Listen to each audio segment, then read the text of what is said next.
He wore it for a year, and he did it just to make people feel uncomfortable. It reminds me of when he called me one night for dinner. Wear something nice. That's how I hear him in my mind. Snapper! Wear something nice, he says. So I get into his car and he pulls up to a funeral home. It'll only take a minute, come on. So we go in and pay condolences to a family I've never met for a man in a casket I never knew existed. Greg cackled the entire way on the way to a restaurant, so pleased that he almost got me out of my comfort zone. He tells me to meet up with him after a late night we had the night before. No, that's inappropriate. I meant to delete this. Essentially, he had a black eye. He didn't remember getting it, and he told me that I drank too much. But if you're really curious about it, you can pull me aside.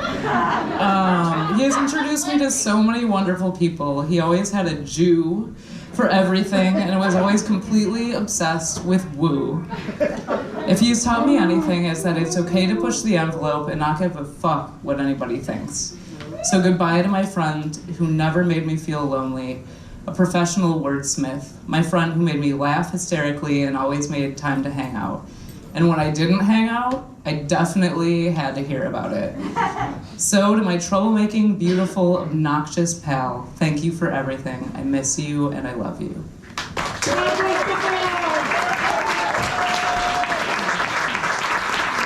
Thank you so much.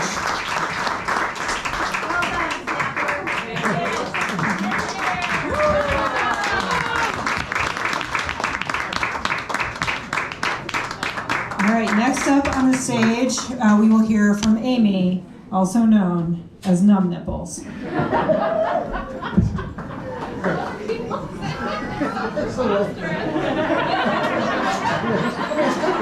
different.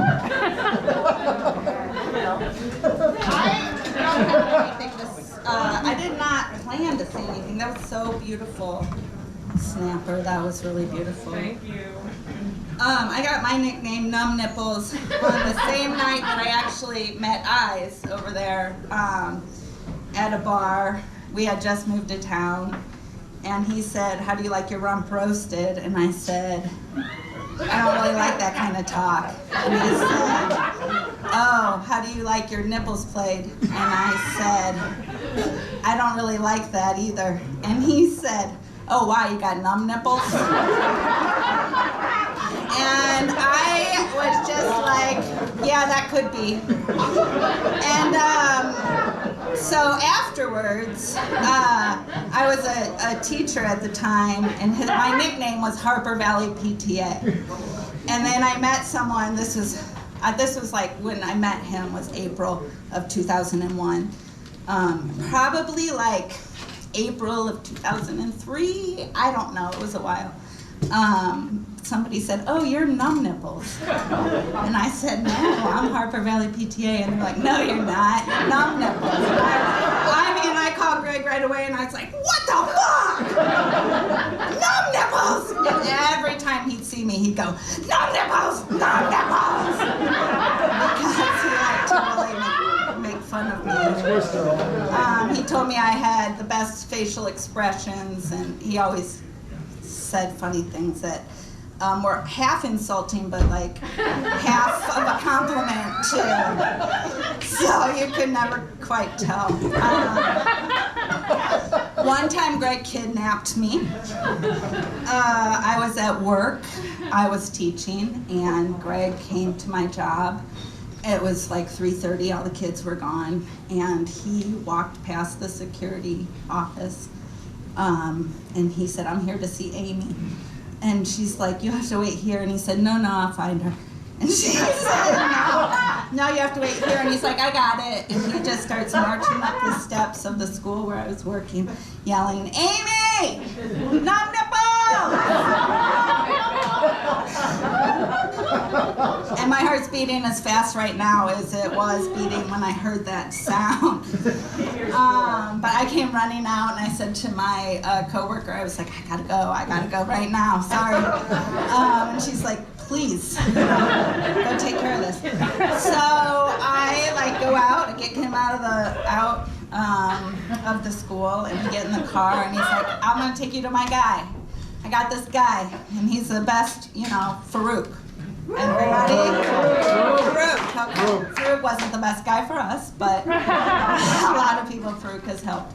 But we get to this place, and he's trying to get me to buy a police car.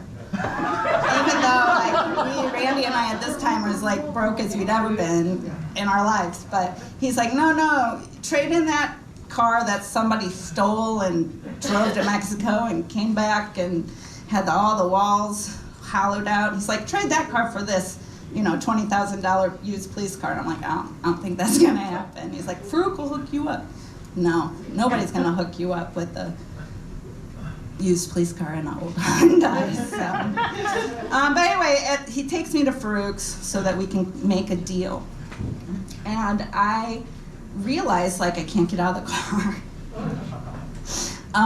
He's like making me talk to Farouk. This story's going, I don't know where this is going. Anyway, I wind up in the bathroom at Farouk's, and I call Randy, and I'm like, I think I've been kidnapped. And Randy's like, are you afraid? And I'm like, no.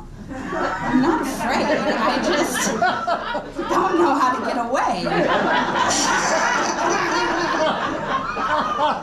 And Randy's like, well, why don't you say, hey, Greg, take me home? And so I did. I walked out of the bathroom, and I was kind of sweating. And I'm like, Greg, I need to go home. And he's like, oh, okay. Do you want to get something to eat first? And I'm like, no, I want to go home. And he's like, you sure? And I'm like, you buying? So, my first couple years with Greg, we hung out a lot. We had a lot of adventures. He took me on a couple of those trips to shock me or see if I could get shocked by meeting some of his old high school friends. If you're here, hi guy. I don't know if you're still here or not. But if you're not, he took me to meet the high guy in his basement. And I had to go past the high guy's dad, who was in a recliner, and he's like, tell the high guy's dad hi. This is my wife. And I'm like, yeah. And then we walked downstairs, and he's like, hi guy, this is my wife. And the high guy was like, so anyway, every time, and then after we did that, Greg's like, you can drive my car home because you did such a good job. You can drive the police car home. And then I did, but I was scared to drive it because it went so fast. And he was like, go faster, go faster. Nobody's gonna pull you over, you're a white lady. But anyway, I am so happy to see everybody here. It's very emotional and sad. Thanks everybody for loving Greg so much.